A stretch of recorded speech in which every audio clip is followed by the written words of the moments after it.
Assalamualaikum warahmatullahi taala wabarakatuh. Selamat sejahtera. Tuan-tuan, tolong share, tolong like, tolong subscribe. Now, cerita 3R ni tuan-tuan. Cerita 3R. Race, religion dan sebagainya ni. Race, royalty dan religion ni. Saya nak bawa cerita ni. Kes 3R. Menteri berat sebelah cuma sebut pembangkang Afnan. Pemimpin PN menyifatkan penjelasan Menteri Dalam Negeri mengenai kes melibatkan agama dan kaum daraja sebagai berat sebelah.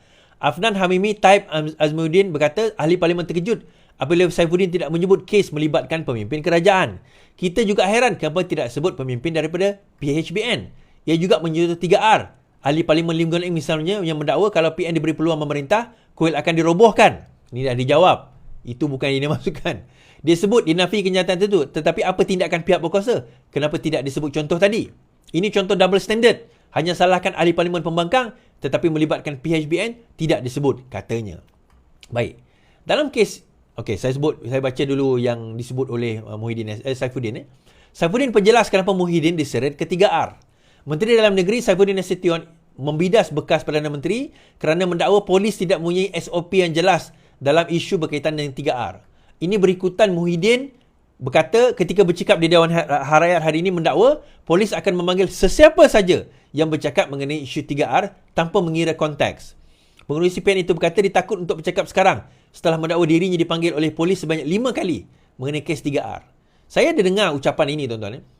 Ucapan yang Muhyiddin sebut ini. Bagi saya dia misleading. Yang dimaksudkan oleh polis tersebut, Ketua Polis Negara, apabila anda menyebut 3R, maksudnya artinya dalam menyebut 3R itu berkonotasi untuk ke arah merendah-rendahkan 3R tersebut. Royalty, race, religion. Dan akan ada masalah. Tetapi kalau nak sebut 3R, contohnya nak memuji Yang di-Pertuan Agong ke, contohnya nak kita sebagai kaum hendaklah bekerjasama ke, itu tak ada masalah. Itu saya kata dia misleading. Nah, dia bukan misleading ni sebab dia tak faham. Bukan dia tak faham. Tapi dia sengaja untuk mislead tu sebab dia tahu dia bercakap benda yang sebenarnya memang damaging dan memang bersifat 3R. Saya ambil contoh. Dakwaan berkaitan kristianisasi antara siasatan kes 3R terhadap Muhyiddin. Tuduhan kristianisasi dikaitkan dengan Pakatan Harapan oleh Muhyiddin Yassin pada November lalu antara 104 kes disiasat polis berkaitan dengan isu 3R, kata Menteri Dalam Negeri. Saifuddin berkata kerajaan tidak pernah menghalang sesiapa sahaja untuk bercakap mengenai bangsa dan agama, tapi bukanlah sehingga ada laporan polis dibuat. Baik. Nah, kita dengar ucapan tersebut dan harap tuan-tuan, kita nilai sendiri. Adakah ini dikonsider sebagai 3R atau bukan? Alright.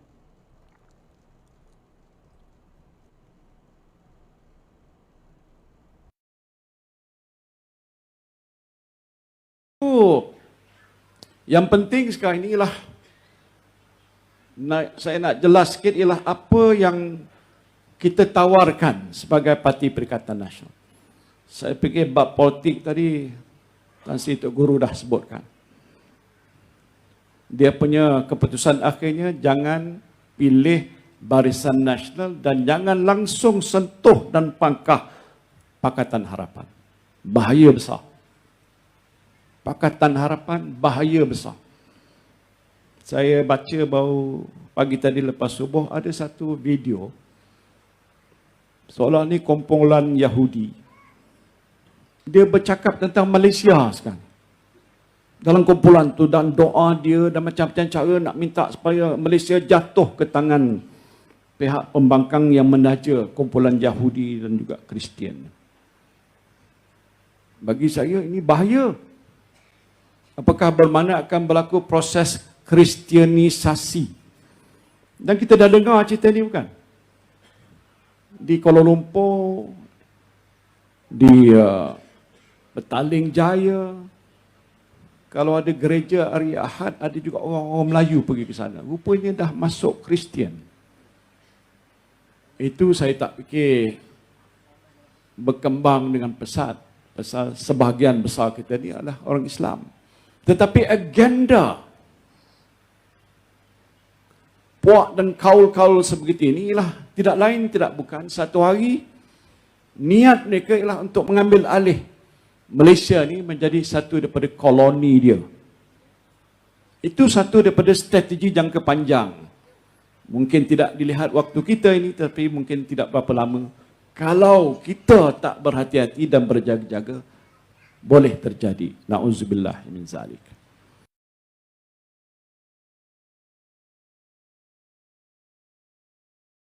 Okey. Tuan-tuan dengar. Tuan-tuan dengar sendiri apa yang dia kata. Dia ada dua tadi. Jangan undi Pakatan Harapan. Kerana saya tertengok satu video. Bagaimana ada satu kumpulan Yahudi. Actually bukan Yahudi. Itu kumpulan Kristian. Berdoa supaya pembangkang menang. Nah tuan-tuan. Mana-mana kumpulan agama nak berdoa. Tak ada masalah. Orang Kristian nak berdoa ke, orang Hindu nak berdoa ke, orang Buddha nak berdoa ke, orang Islam nak berdoa ke supaya satu-satu kelompok itu menang. Tak ada masalah. Apa isu dia? Adakah menjadi satu masalah kepada mana-mana kelompok agama nak berdoa supaya satu kelompok ini menang? Saya tahu ada contohnya, ada di kalangan orang bukan Islam mendoakan saya. Terima kasih saya ucapkan. So adakah itu ada membawa konotasi saya membawa agenda yang bukan Islam? Orang mendoakan kita dalam apa agama sekalipun, itu adalah hak mereka. Itu yang pertama. Tetapi itu bukan tuduhan tu. Tuduhan yang kedua. Tuduhan kedua apabila dia menyebut, dia mengatakan inilah agenda kristianisasi yang ni dia bawa untuk nak mengkristenkan orang Melayu di dalam negara kita. You see? Dan dia bagi contoh di Petaling Jaya, dia bagi contoh di Kuala Lumpur, dia bagi contoh. Orang Melayu pergi ke gereja. Dah kafir dah orang Melayu. Dah murtad dah orang Melayu ni. Seolah-olah sedemikian. Nah, konotasi itu saya faham. Dia nak kaitkan bahawa Pakatan Harapan equals to orang kita. Dia nak takut-takutkan. Ini dipanggil politik, apa orang kata? Politik menakut-nakutkan. Ini politik yang dibawa oleh Muhyiddin Yassin. Dan benda ini adalah perkara yang dulu UMNO bawa. Sekarang ini Bersatu bawa. Sekarang ini PAS yang bawa. Agenda menakut-nakutkan ini adalah kaedah mereka. Dia bukan cerita polisi. Dia bukan cerita tentang bagaimana kita nak memajukan negara. Dia bukan cerita bagaimana kami lebih baik daripada Pakatan Harapan. Dia bukan cerita lebih baiknya bagaimana baiknya saya memerintah. Kalau sebelum ini tak ada. Dia tak cerita itu. Tetapi dia cerita benda yang menakut-nakutkan. Dan benda yang menakut-nakutkan ini tuan-tuan adalah satu benda yang sangat efektif.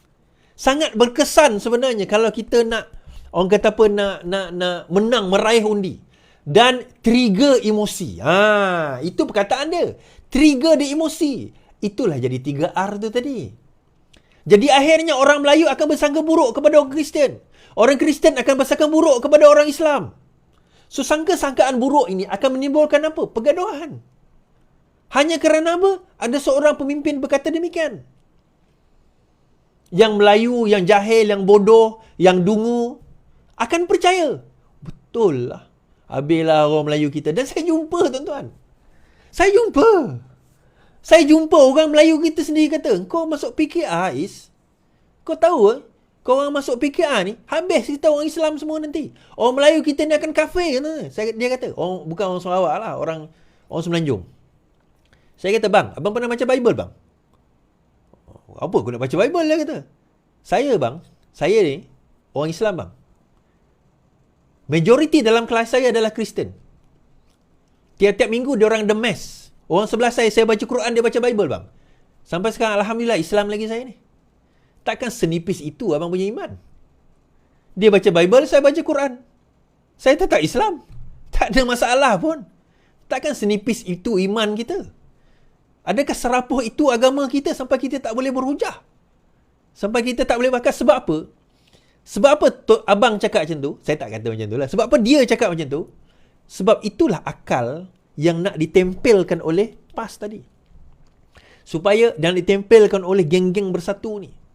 Iaitu akal cetek dan akal pendek. Dan akhirnya mereka bercakap dengan emosi, bukan hujah.